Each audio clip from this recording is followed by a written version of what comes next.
আপনি এটা কিভাবে ধরলেন?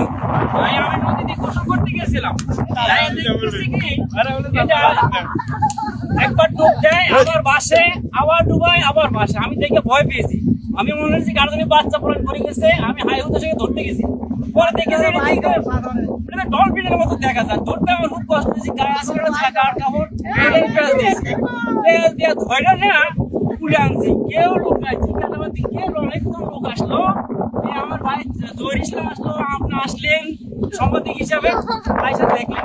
আমি মনে করি এটা কি মাছটা হইতে পারে, কি ডলফিন যাতে চুচুম নাকি আমি তো চিনতে পারি না। দেখেন তো কি চিংড়ি মাছের বাচ্চা না চিংড়ি মাছের বাচ্চা, চিংড়ি মাছ, চিংড়ি টিভি টিভি চিংড়ি মাছ আমি চিনতে পারি না, আমি তো নদীতে কাজ করি না।